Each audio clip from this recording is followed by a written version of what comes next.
go further. We have 3-4 more sessions. I think we have a little bit more because today we're doing 20, 21, 22, and we have to go till 36. So we have about... I think we can do 3 or 4 in one session. The last 5 are basically one topic, so we can cover them together. And when he uses one particular item, if there are 1 or 2 or 3 buns, we can cover them all because the theme is basically same. So we could do it. This is what I'm asking. Actually, on one bund, one can have 2 sessions, and a half-hour session each, or you can have 3 set buns in one session, depending on how much detail you want to go into it. Here we are only just explaining the poetry and the message in a very simple way. But the depth within the message and how it relates to the overall Islamic perspective, hadith or Quranic verse that he's relating to, all of that can be really used if people have time or the interest. The idea should not be to cover too much in terms of poetry, but to basically delve on the message and try to expand on the message in itself. So message may be just 1 and 2 or 3 buns, or it could be one message, 1 bun, and depending on how deep you want to go into it.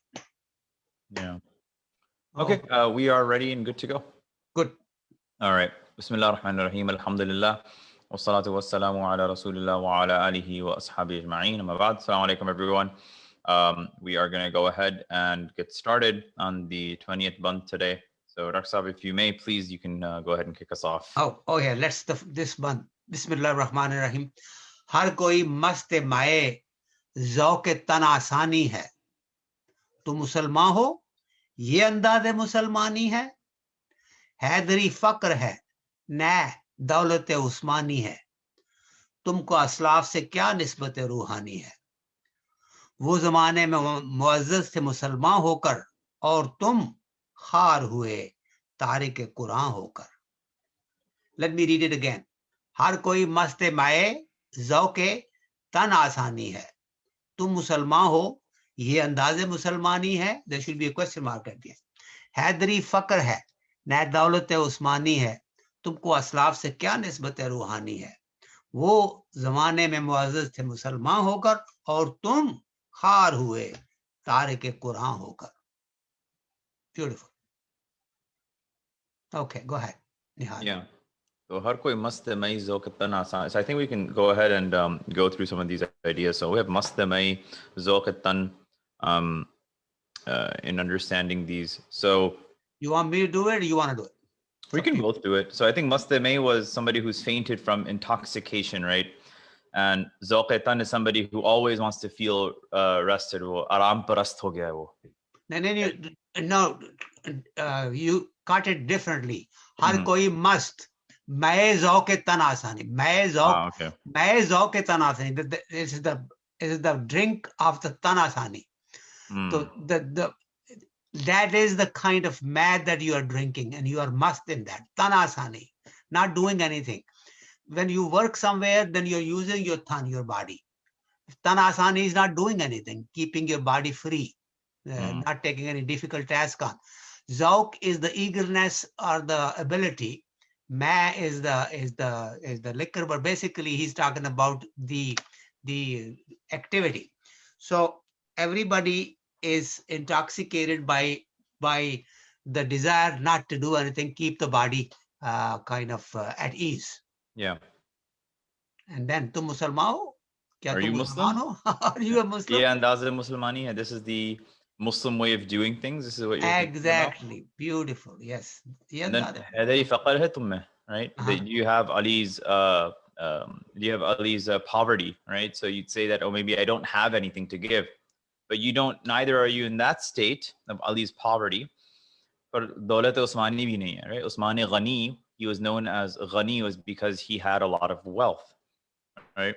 He had a lot of wealth associated to his name.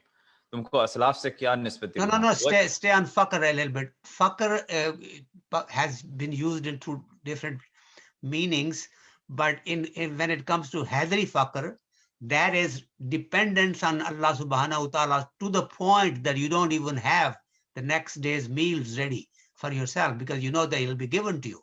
So here is actually total reliance on Allah subhanahu wa ta'ala to give you. So you believe that you will get something tomorrow, that you don't feel that you have to basically worry about your sustenance. So this fakr for Heather is basically was in that context here, not that he was poor or garib or anything. No, he knew that he doesn't have to worry about that. Allah subhanahu wa ta'ala will provide him. Yeah. So there is one fakr in which in Arabic they use, they call everybody fakir when they call you poor or beggar or whatever. But the other fakr is this one, when you have reached the spiritual height to the point that you know that even if you didn't take anything 3-4 days, by means of the worldly food, Allah subhanahu wa ta'ala will provide your body the strength to sustain itself for as long as you want. And actually they are fed and divinely, but again, that is something that is too deep. So, and then na means no. Hazri fakr hai na, daulat Usmani hai. So na is a requirement here for Iqbal in poetry, because if he was to say na, then the meter would go off. So he has to say na. But neither you have Hadri Fakr, nor you have the wealth of Usman. Yeah. There's something I'm thinking about. I think Allama Iqbal had written this. Some lines. Ek din Rasool Pak ne ashab se kaha de maal ra. I'm forgetting where he had written that. Yeah. This is not necessarily Iqbal's writing. This was mentioned by a Qawwal during this Qawwali in the middle when they use the words from other poets. Then they kind of use gira ke ashar. Gira is something that you attach on that subject from other poets. Yeah. So that's basically telling a story. Yes. Got it. And then he goes on. Allah क्या है खुदा का रसूल बस वाला, is that what you're referring to? नहीं, de maal rahe haq mein de maal. I'm forgetting the ending part of it. But it was something I heard years ago while actually I was in madrasa. But yes. Yeah. But if I remember it, I'll bring it up. Okay. Yeah. So he goes on, Tumko aslaf se kya nisbat-e ruhani hai? What spiritual connection do you have? Right? Nisba is connection, right? And then ruhani is something that is spiritual. So what spiritual connection do you actually have to these people? Because prior, what we had spoken about, right? We spoke about pidar ka ilm pisar ke liye, right? The father's knowledge going to the son. So how exactly are you connected to your faith? Right? What exactly are you? Who were you? So all of last week's what we were going through had gone over that. Right? Yeah, we had gone over what your ancestors used to be. Right. And now he's bringing up the ancestors again by talking about the aslaf, right? Yes, the ancestors were there. Ancestors, yes. Right. So he's saying that you are somebody that is intoxicated to the degree of unable to do anything. Right? You're literally intoxicated in the habit of not doing anything. So yeah, that is, he's talking about your nature has become so that you are actually so much into not doing anything that you just are happy in that. You're basically 24/7 hungover. That's the way to put it. Zauke tan asani. When you don't get up, do anything, and just hope that everything will just fall onto your feet. Yeah. But you're must in that. You are so much oblivious to its downside that you feel that tanasani is the way to go. Yeah. मतलब बिल्कुल डूबा हुआ है. बिल्कुल. Right? It's completely just lost in that. So, and then at the end, he's saying that dependence that he has, and I think there was something else I wanted to mention about Hadari Faqr, that there's a famous story actually from the life of Ali radiallahu anh, where Fatima went to go ask the Prophet ﷺ for some servants to help around their home because she was getting very overwhelmed. And Ali did not necessarily have that much wealth, right? So when he actually married Fatima radiallahu anha, he gave her a shield because that's really the only wealth that he had. So at that time, the Prophet ﷺ told them that I can give you something that would be better than a servant around your home. So he taught her what we call tasbih Fatimi, which is literally saying Subhanallah, Alhamdulillah, and Allahu Akbar 33 times, and then Allahu Akbar 34 times after the prayers and before going to sleep. And that was supposed to be the dependence that gave them the strength to continue to lead their lives every day. That was just a story that I wanted to mention about his dependence that he had. And then Dawlat Osmani, like we said, that Osman radiallahu anh had a lot of wealth, and he would give his wealth left and right to free slaves and to work for the deen. So these people did what they could do with everything that they had. So the question comes up, what, how are you connected to your ancestors, right? What is the spiritual connection that you have? वो ज़माने में मुअज़्ज़ज़ थे मुसलमान होकर, right? That they were honored by them becoming Muslim.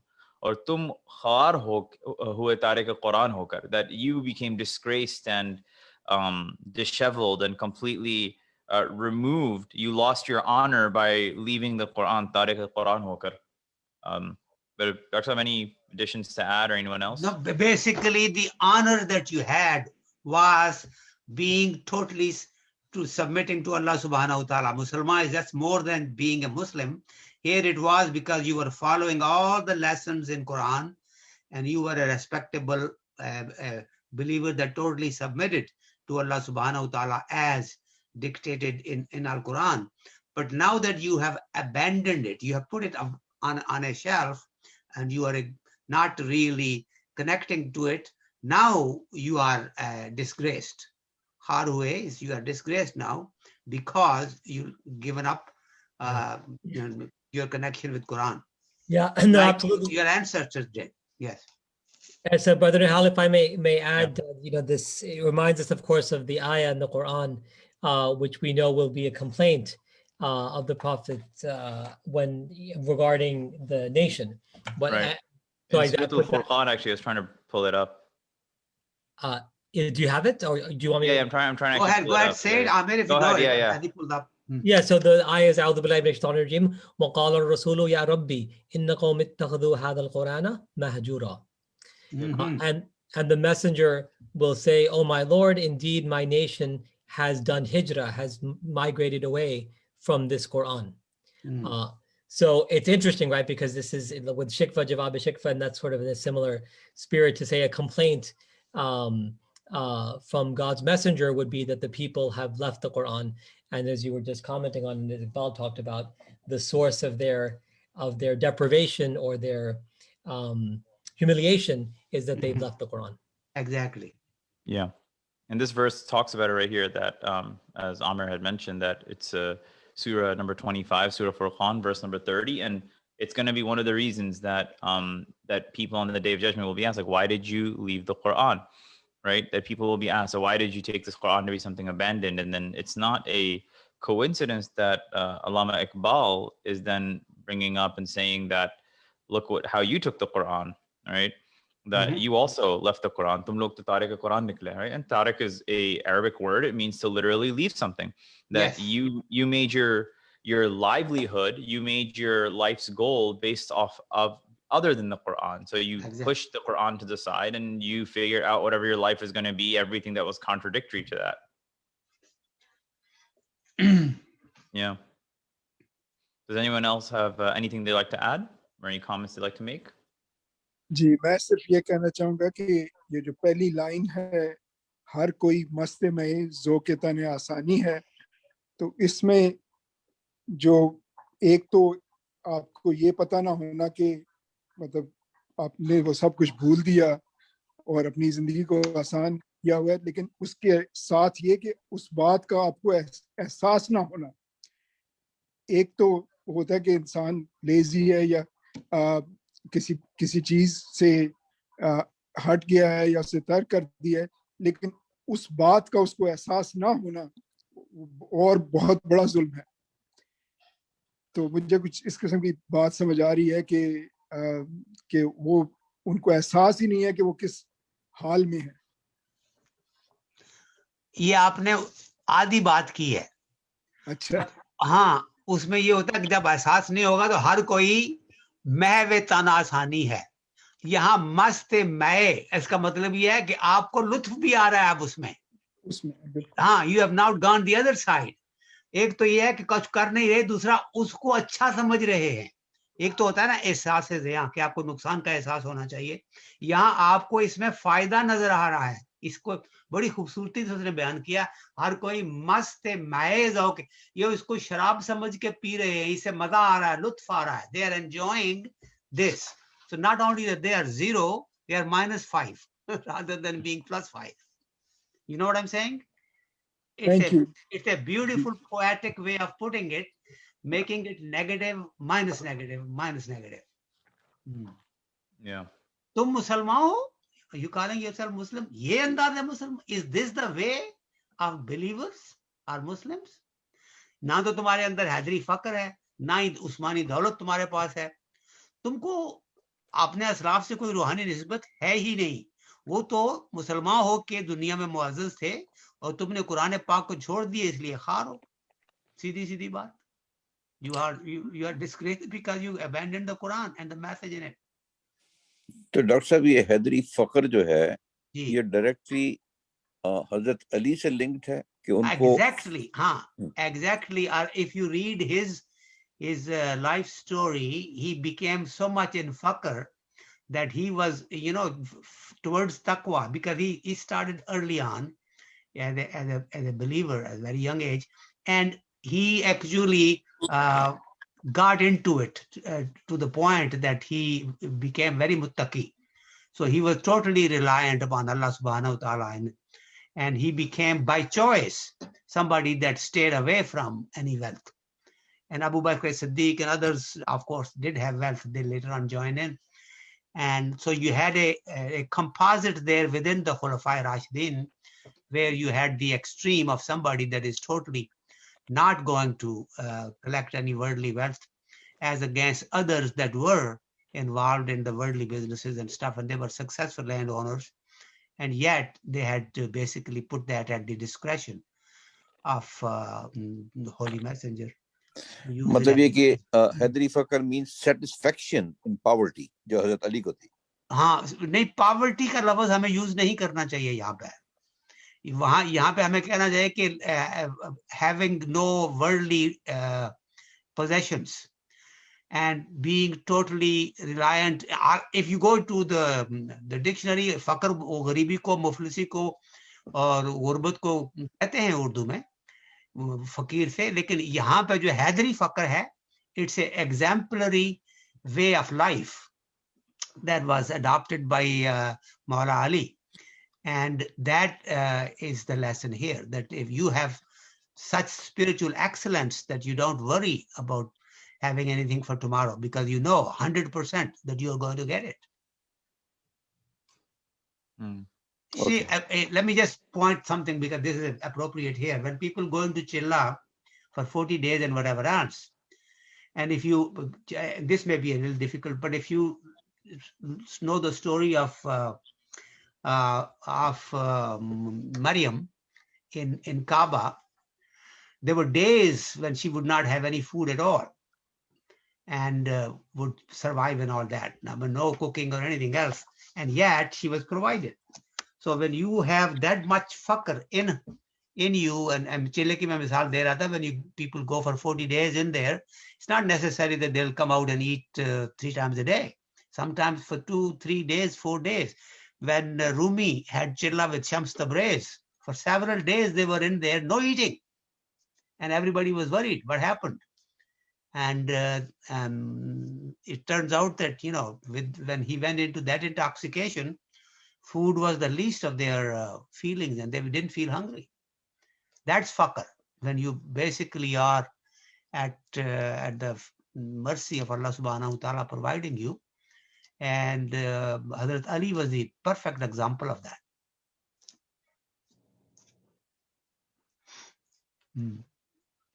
Go ahead, Nihal. All right, I guess we can move on, inshallah. Yes. तुम हो आपस में गजबनाक, वो आपस में रहीम, तुम खताकार और खताबी, वो खता पोश और करीम, चाहते सब हैं कि हूँ औज सुरैया पे मुकीम, पहले वैसा कोई पैदा तो करे कल्ब सलीम। तख्त फखूर भी उनका था, शरीर कै भी, यूं ही बातें हैं कि तुम में वो हमीयत है भी।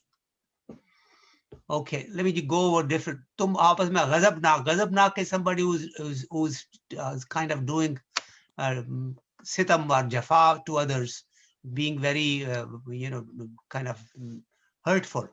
वो आपस में Rahim is somebody who takes mercy or takes pity on others, or is being accommodating to others. रहम करने वाला. खताकार, doing wrong things. खताबी, finding mistakes in others. खता ढूंढने वाला. वो खता पोश, they used to hide खताएं, दूसरों की shortcomings को, your ancestors, they used to hide, cover that up. वो करीम, they were being courteous to and benevolent to others. चाहते हैं सब हैं कि हो औज सुरैया पे. औज Suraiya is the height of a star on sky. You want to be lofty, you want to be very high. Mukim is somebody who is staying there, who is qaim, and he wants to be at that height. Pehle वैसा तो कोई पैदा तो करे. Qalb is Salim, Qalb is heart, Salim is totally submitting and totally subservient to the master. So Qalb Salim is the heart that just accepts everything that the master has told them to do. In this case would be being totally submissive to Allah subhanahu wa ta'ala. Takht fakhfur bhi tha unka sareer khaibi. A fakhfur is the reference to, let's see,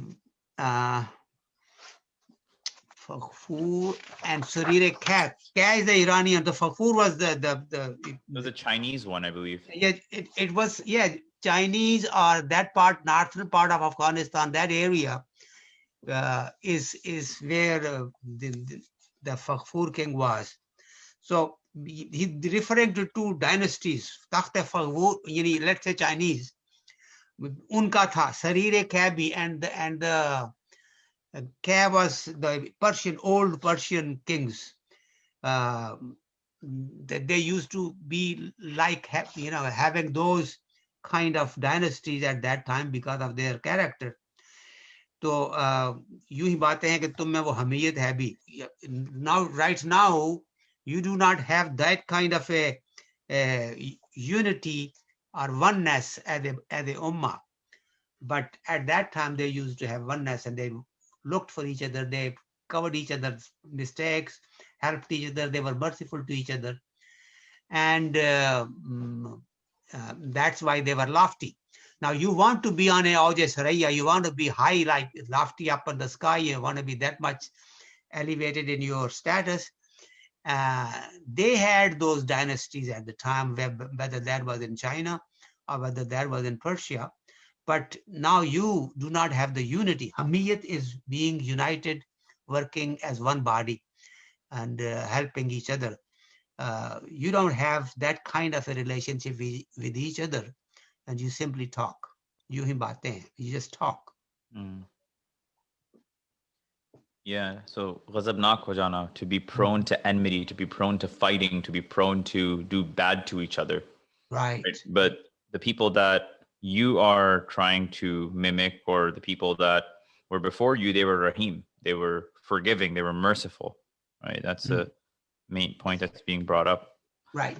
And then tum khatakar wa khatabe, right? That you are doing wrong, khatakar, you are prone to committing wrong actions yourself, and you are also prone to khatabin hona, right? That you also go about finding faults with other people. Exactly. Right? Yeah. And then on top of that, wo khata posht hain, that they were hiding other people's faults, right? Or kareem thain, they were generous. They were generous individuals. What's interesting actually about these is that humans in general are prone to doing wrong, right? That's just the reality of it.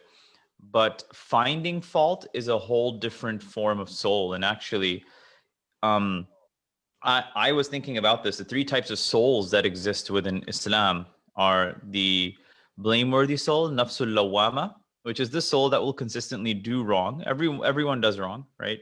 And most of us, when we do wrong, we have guilt, we have blame, and we try to make the best of that.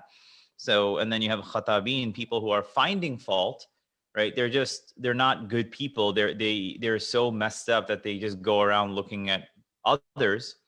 And those would be people who are maybe from nafsul amara bisu, which are the souls that are prone to just doing evil, right? They don't have goodness within them. And then there's the idea of being khataposh, which you are hiding other people's faults, meaning what? That you're not trying to gain a sense of benefit from other people. Rather, you're trying to do good. And that's where somebody who may be the last form, the satisfied soul, right? Ya ayyatuhan nafsul mutma'inna, the satisfied soul, the mutma'in soul, that they are doing their best to do good, right? And in my head, I was actually seeing those three forms of souls come to light through what Iqbal was talking about. Yeah, Muqaddas, you had a question? I had a question, but what you just said, this was something I was thinking. लेकिन एक चीज जो कि यहाँ पे देखने को मिलती है, जैसे रहीम, करीम, कल्बे सलीम, ये सब चीजें, Iqbal is presenting a very idealistic nature of a Muslim. But then I was just thinking, and maybe I can be wrong, that the Muslims, what is the idea that he's trying to achieve here? Because the Muslims were in this state that he's addressing since the Prophet left the world. So I don't know, maybe you can help me understand this.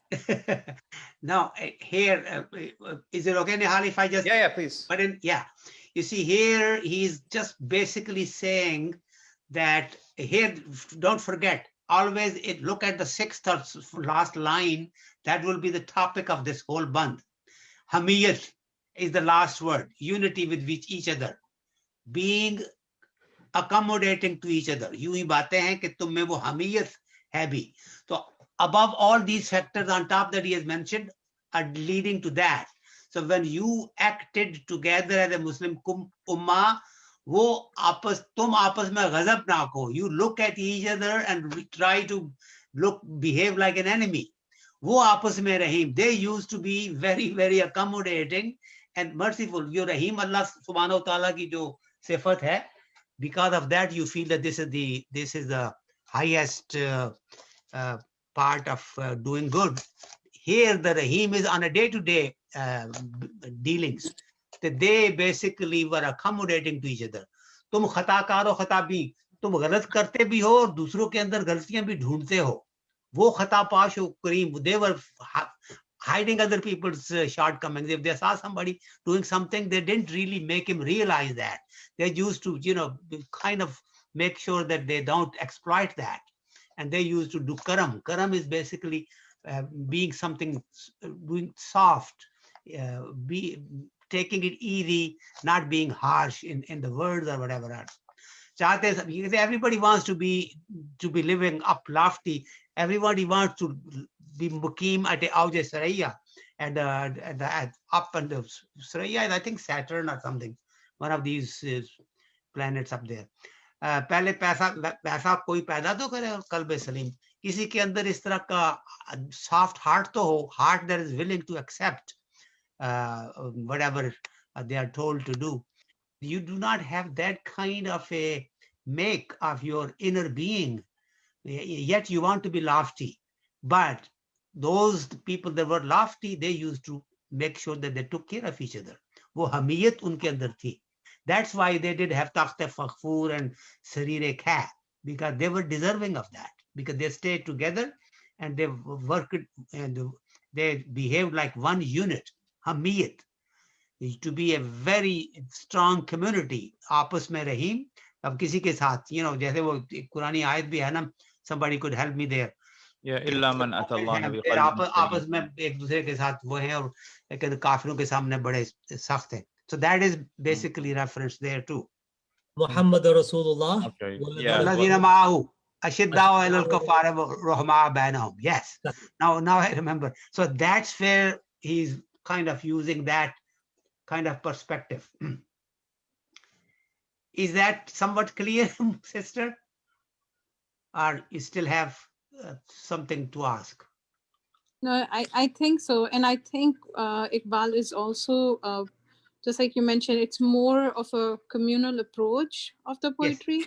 Yes. But at the same time, it's very individualistic approach too, right?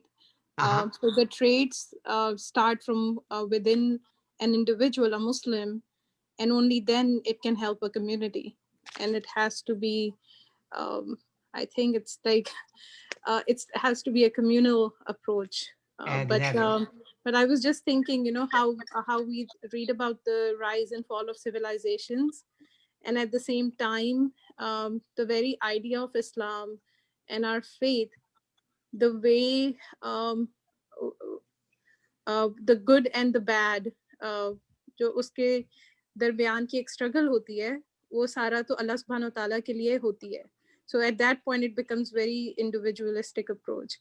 लेकिन वो इसलिए I was thinking कि जब से मुसलमान, जब से हमारे प्यारे नबी इस दुनिया से गए हैं, तब से अब तक जो है कहीं ना कहीं वो एक कोई कमी बाकी रह जाती है as Muslims. So those were the ideas that are coming after reading this. You got it. I think that's it. You brought it beautifully, that individually also there's an approach, and then as a communal, collective approach. So he's more or less telling as a Muslim Ummah, this was the basic kind of character trait that your ancestors had, that now you look at yourself individually and see that so many things are missing in you individually, and then as a collective body also. You don't have that as a character trait for all of you. Yeah. और दूसरी बात ये है कि ये जवाब शिकवा है, तो वो भी we can't forget कि this is, you know, जवाब शिकवा. So this is coming as a response to the similar allegations he had made first, that we used to be up here and there, and now look where we are, you have abandoned us, stuff. I'm glad that you brought it up, but that's exactly, in that perspective, it all makes sense. And not only that, I think pehle waisa koi paida to kar qalb salim, in that sense that, you know, somebody who has that type of a heart, it's also in reference to, I would assume, the Quranic ayah where, you know, the story of Ibrahim alayhi salam, where that nobody can actually come to God except that they have this heart that is salim, this heart that is whole, this heart that is right, this heart that is settled, I guess is the right word. But in essence here, I would assume Allah is using it to show that that heart, which is supposed to be the heart of a true Muslim. Yes. Yeah. A heart that has totally, you know, been enlightened and brightened up by the divine light, has really accepted that everything comes from the Creator. और वो अलामा जो कहते हैं कि दियार इश्क में अपना मकाम पैदा कर, तो जब तक वो पैदा करें तो फिर सब काम आसान हो जाते हैं कि फिर आपकी जो सब बातें हैं वो आप you can expect those then. Exactly. Yeah, and then not only that, यूं ही बातें हैं, right? It's like going back to what you said, that हमने वो जबीनों को काबे पे बसाया और कुरान को सीने पे लगाया, हम लोग बस बातें ही करते रहते हो. बिल्कुल. सब लोग बस Facebook पे कमेंट करते रहते हैं. Like no one actually does anything. Yes. Yeah. Okay. If nothing else, then I guess we can move on to the next band. Yeah, let's go. Next.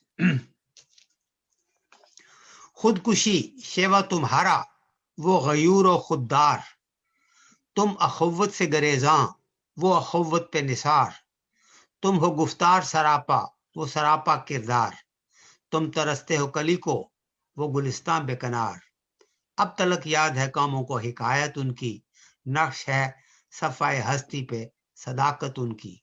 खुदकुशी, अपने आप को कत्ल कर देना, शेवा habit, Gayur somebody who is गैरतमंद, खुददार somebody who is self-respecting, अखुव्वत is unity, गुरेज़ां उससे बच के रहना, हट के रहना, उसको avoid करना. अखुव्वत is unity again. Nisar is when you sacrifice yourself, और हम कुर्बान कर देना. Guftar sarapa. Sarapa means in your totality. Sar se paun tak. तुम हो गुफ्तार, बातें ही बातें, सरापा, in your totality. वो सरापा किरदार, character, action. तुम तरसते हो कली को, you are looking for a unopened bud of a flower. वो Gulistan बकनार. Bakanar means they just throw it away. They would just walk away from the entire garden. And you are looking for small little kali. अब तलक को use नहीं करता, अब तक कहते हैं आजकल, ये उस जमाने की उर्दू है, अब भी कभी कभी यूज होती है. अब तलक याद है कौमों को, हिकायत is a tale, story, or afsana, whatever you want to call hikayat. Hikayat is a story that came to you by a second or third person. Naqsh hai safai hasti pe sadakat unki. Naqsh is imprinted, is kind of, what do you say? It's actually embodied. It's there. Not such or not like you left your imprint. Exactly. It's imprinted. Safai hasti, on the page of existence, means life. Sadakat is the truth. So basically now it's fairly simply to understand. So Nihal, go ahead now. You can, put it together. Yeah, basically he's mentioning that in this sense that khudkushi, talking about them, that what we've become habituated to wanting to just destroy ourselves, right? Exactly. That's the main Beautiful. point. Yes. And at the same time, but you're aslaf, right? Aslaf ke bare mein baat ho rahi thi yahan pe, the one in yellow. Bilkul. Or sorry, not yellow. The actually, I think it's the yellow. Yeah, and aslaf hi tha, yahi tha. Yeah, right here. Yeah. See, yeah, aslaf. Talking about the aslaf, that their ancestors were people that were self-respecting and they were gracious. Yes. Right? That they were good people. What do you guys get from your friendship and your coming together or your brotherhood? You hesitate to go towards that way, right? Yes. But they were ready to give themselves for each other. They were to the extreme in akhuwat. They were really would give up their life to stay together. So you give up your life for yourself. They used to give up their lives for each other. For each other. Yeah. That's the point. Yeah. Aur tum log ho guftar sarapa, right? That you are all top. Yeah, you're all top. Yeah. Top to bottom. Top to bottom, you're just totally, you're just talkers. That's all you do. But those people were in totality, they were people of good character, right? Yes. They were people of good character at that point. I don't know why I wrote action, but they were people of good character. Yes. And then tum taraste ho, right? That you are looking for something, right? You're begging for. You're begging for something, right? To get even a small little bud from this garden, but they will throw the entire garden. They will just kick it away. They won't even want it. Yeah. Kali is a seed, right? Kali is a bud, a rose, a bud that has not opened yet. Guncha is an unopened flower. Got it. Which is the lowest form of a flower. Yeah. In other words, it's not even a flower yet. And you can't even get that. And you want it. Yeah. So you want something that hasn't fully even blossomed, but they would sidestep the entire garden if need be. And they wouldn't even look at it twice. Bakanar means they'll put aside. They'll just kick it away. Actually, it's an interesting story I remembered as well, that there was a companion who actually had a very large garden. And while he was praying in the garden, a bird came or something happened. He got distracted.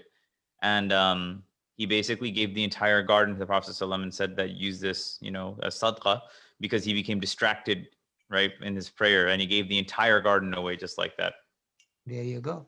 Yeah. So, ab talak yaad hai qawmon ko hikayat unki, that up until this point, right, that the nations of the world knew what their narrative was, knew what their story was, right? They knew where they stood. And their reality was that their reality, their truth was that naqsh hai safai hasti pe, that they are an imprint upon the page of existence, that they realize that they made a difference, right? Their truth is something that is eternal. Yeah. On the history of the existence. In other words, nobody can take that away. Their truth was unquestioned and is forever lasting. Naqsh hai. and the nations do remember their story even today. Ab talak yaad hai qaumo ko. The nations do remember their story even today, and their story about their truth is forever imprinted on the pages of human history. Safai Hasti. Yeah, and I think that's the main point from Yes. this whole thing. Yeah, you section. can't alter it. Nobody can deny it. That's how they were. Yeah. And then I over mean, here, each word that he has used is amazingly in its proper place. Yeah. Beautiful, beautiful description of what he wants to say. yeah. Mm. And the main point on the top is that you love dying for yourself, but they love dying for others. Exactly. Yeah. No, not others, are dying for each other. Sorry, for each other, right? For each other, yes, to their own community, yes.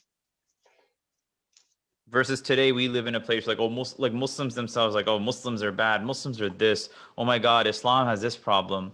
Oh, I don't want to go to the masjid because someone said something bad to me. It's like when somebody says something bad to you at the grocery store, you don't say that you're not going to go to the grocery store anymore. Exactly. Right? Mm-hmm. So just to show that attitude that people have. Okay, if anybody has anything to add.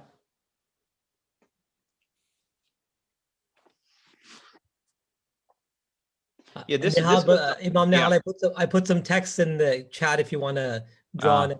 All talk, no action. Yeah, that's true. And I think that's where we are. That is the theme that he has used in this segment of the Jawab-e-Shikwa. Yeah. That he's basically talking about lack of activity, lack of action, and not caring for each other, but finding fault in each other. Yeah. So he's you know, I'm right now delving on that particular part of Muslims kind of character. Yeah, and then there's a hadith on top of that about covering faults. Yeah. So, would you like to read it out, Imam, or should I? You read it. Amir, if it's in front of you, save time. So Abu Huraira reported the Prophet, peace and blessings be upon him, said, a servant does not cover the faults of another servant in this world, except that Allah will cover his faults on the day of resurrection. Yeah, that's true. Amr, there was something else, actually. I don't know how you feel about this, but, you know, studying portions of Islam in academia, there's something that I always felt that was like lacking, which was that there's all this talk about, like, you know, the intricacies of the Muslim community and about theology and about law. But then, like, when you walk out of those circles, you realize that a lot of that talk is nothing more than like a theoretical exercise, right? No, absolutely. Absolutely. I mean, if I may, yeah, exactly. There are a couple of things I could say about that, but maybe if you'll permit, I can share an anecdote about please that. Go ahead. So this is a true story, and Harun, you may actually know the person about whom I'm speaking. He's a professor, now retired, at Harvard University. So I saw him, this is many years after graduating, and he was about to give a lecture on the topic of bankruptcy, al-iflas, in Kuwait. I met him in Bahrain, and he was going to Kuwait. And so I said to him, I said, if you're giving a lecture on iflas, which is bankruptcy, you have to start with hadith al-muflis, which is the hadith of the bankrupt person, a very famous, very spiritual hadith, where the Prophet ﷺ asked the companions, man al-muflis, who is the bankrupt person? And the companions said, Allah and his messenger know better, but amongst us, the muflis, the bankrupt person, is the one who has no gold and no silver. And the Prophet, peace be upon him, went on to say, well, in my ummah, the bankrupt person is a person who would have, and then he listed a whole bunch of virtuous deeds like prayer and fasting and things like that. So he's done a lot of worship, but he would have abused someone, he would have lied to someone, he would have cheated someone, so that on the day of judgment, all those people whom he abused will take from his good deeds and he's left with nothing. And then he has to take their bad deeds, meaning he abused people, and the victims' bad deeds come to him. So we seek refuge from Allah from that. So I said to him, but anyway, the point is, I said to him, you have to start with Hadith al-Muflis. And he said, what is Hadith al-Muflis? I've never heard of Hadith al-Muflis. And then it dawned on me that because this is in the books of spirituality, someone who's a Islamic finance scholar would not necessarily come across this text. That's right. But this is so much more important, I would believe. than the technicalities of bankruptcy law. So yes, I definitely have seen that people who are very renowned scholars not knowing or not being exposed to some of the basic spiritual teachings. Yeah, yeah, and not only that, not to get too crazy, but Amir, me and you probably are familiar with certain scholars that were in those same departments who would talk about being wine drinking Muslims, right? In that sense, where it's like, we can identify as such, but then you realize that, like you can bring that into an academic space, but then what have you actually done for your own spiritual upkeep? Jazakallah. I mean, as you know, one of our sciences in the Muslim tradition is ilm al-rijal, the study of the men. And of course, the scholars of both genders, of course, it refers to. But you only take from people of high character and of high standing, of high ethics. And we don't, that's important, right? That's an important thing, is you want to learn from people whom you can admire personally. And that's not necessarily the case in academia. Yeah, that's the truth of it. There was a comment that, we lack people who actually walk the walk, or say walk the talk, right? Putting your money where your mouth is. But I don't want to say that this is something specific to Muslims. This can be anywhere, right? A lot of times, getting people to believe in or act upon that which they believe in is just a test of life, right? In reality, our life is it's a marathon of closing the gap between how we live and what we believe. That's what it is. And some people's gaps are wider, some people's gaps are closer. But it's not about whether we've completely closed the gap. It's about how much are we striving to close that gap. And I think that's the most important thing every single person has to be committed towards. And for Allama Iqbal, it's putting the irony up in our faces and saying, look, that gap is big and you're widening it, right? You're making it bigger and bigger. But yes, it is unfortunate, Brother Tahir, that people don't listen to this challenge and think, for sure.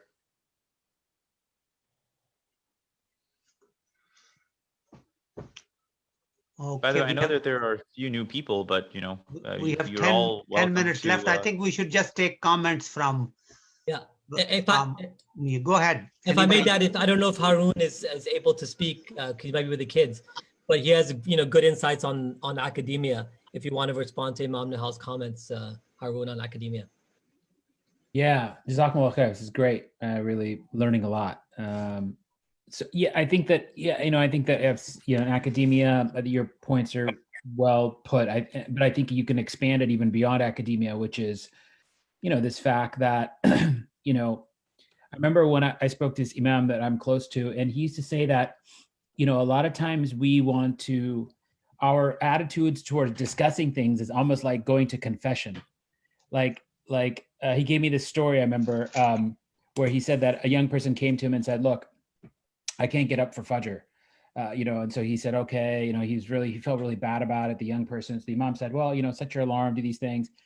But the conversation kept on going on. Every few weeks he'd come back and talk to him. And so what he realized was the act of discussion itself became sort of the end purpose. I mean, it was a way for us to feel good about that. Justified. Yeah. Yeah. And I think of that academia, what you talked about, Imam Nihal, about the wine drinking Muslims, or whether people like to study things, there's this aura of prestige around analyzing the problem. But, as you find the dichotomy in terms of applying it in our own lives, that's where the rubber meets the road, is behind closed doors when no one's watching and there's no riyah and there's nothing, right? And that's the real sort of test. So I think that to me, I've seen academia tends to be more pronounced. It can be more pronounced in certain ways. And I think when you say studying Islamic studies, it's like, because now you're putting a structure around it, and you get to write papers around it. And the whole business of academia is to try to quote unquote say something new, right? You want the novelty aspect. Exactly. So you're almost forced to criticize others and come up with your new angle, because that's how you make a name for yourself. Yeah, that's true. And I'll say this as somebody who has studied, to some extent within academia, whether, between Harvard Seminary, the Harvard Divinity School, but also, during my time in the traditional madaris between Darul Uloom New York and Nadwatul Ulama in Lucknow, it can go the other way, where you study, and Allama Iqbal speaks about this as well, right? Where you study only these Islamic sciences, but they don't actually transcend the books. They don't connect to people's problems. Or if they do, they're very, they seek to control a narrative that isn't supposed to be controlled. Like, you know, where people need solutions to their problems and you give them the same runaround. And so it can go both ways, or if people's intentions are not set about becoming better human beings, or, you know, this is not just an intellectual project, then yeah, you're going to see yourself kind of crumble at your foundation. And you may find something novel to either, and it goes either way. Actually, reflecting on the beginning of Surah Al-Baqarah, right? Allah says, "Fi qulubihim marad," that in these people whose hearts are not on iman and not on kufr, or they're on a little bit of iman, a little bit of kufr, Allah says that they're in a state of sickness, and that state of sickness comes to be because their intention from the start was incorrect. Like if you actually don't have an illness and you start taking a medication, you'll develop other problems, you'll develop other issues. So if your intention is not right and you start taking a medication which is not going to bring you to where your intention wants you to be, you're going to get sick in other ways. So I think it just comes down to that. So either on one end, you can be in academia and come up with these loopholes or these new novel ways of looking at things which are completely unorthodox to the way that the tradition has understood itself. Or on the other end, you can go to a madrasa or whatever and completely understand something and come up with nothing ever to address actual people's problems, and you may be the different side of the same coin. Very good. Yeah. Can anybody summarize these 6 lines? And other than me, Nihal, and maybe whoever else has. Going 1, going 2, going 3. Then let me summarize it. Okay, here he's talking about legacy that your ancestors have left. Qawmon ko hikayat unki ab tak yaad hai. So they have left a legacy of truthfulness, sadaqat. And how did they do that? They used to be self-respecting. They used to be beneficial to each other. They stuck together. They were willing to give up their life for each other. They basically acted and not just talked. And in so doing, they were not really begging for anything. They would give up the hoard of treasure and not worry about worldly gains so that they can stick together. And that is the legacy that your ancestors have left. And look at yourself. You are khudkush, you just kill yourself. You are staying away, being together, simply talk, and you're looking for little crumbs when they actually would give up the entire treasure and not worry about it if this was not something that was going to benefit their whole ummah or the community. That would be in my judgment, the summary of these 6 lines, that is their legacy and you are nowhere close to it. Yeah. It actually reminded me of a verse of the Quran. If you look at the first juz, Allah actually says this in 2 different times. He says, "Tilka ummatun qad khalat," that those are nations or people that have gone. They did whatever they had to do. Right? Tilka ummatun qad khalat. That they went. They did what they had to do. Laha ma kasabat. For them, it's what they had to have. They earned what they had to earn. And I'll actually pull it up here. For them is what they earned, yes. Yeah. وَلَكُمْ مَا كَسَبْتُمْ. For you is what, you're going to earn whatever you're going to earn. Yeah. Right? وَلَا تُسْأَلُونَ. But you will not be asked of what they did. So अगर तुमको सवाल नहीं होगा उनके बारे में, तुम उनके पीछे इतना क्यों पड़े हुए बैठ के? हमारे आबाओ अजदाद ने क्या किया नहीं किया. Right? And it's showing it here. They did what they were supposed to do. You should do what you got to do. Perfect. Beautiful. Yeah.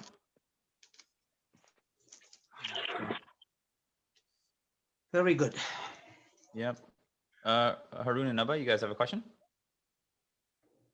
No, sorry, I was just using the emoji for hand clap. I was saying that. Okay. I have yet to get used to those. All right.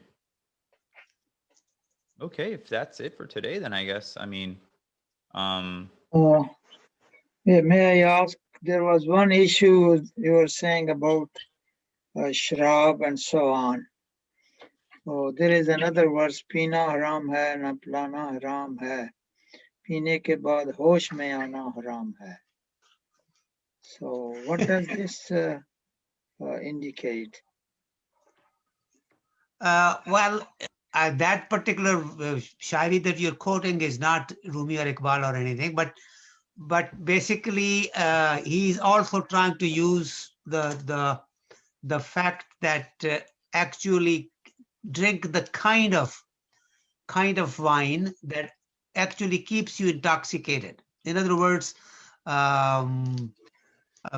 you have to get to the kind of intoxication that will really give you true love, true ishq. You get into the love to the point that you are now totally intoxicated with that love.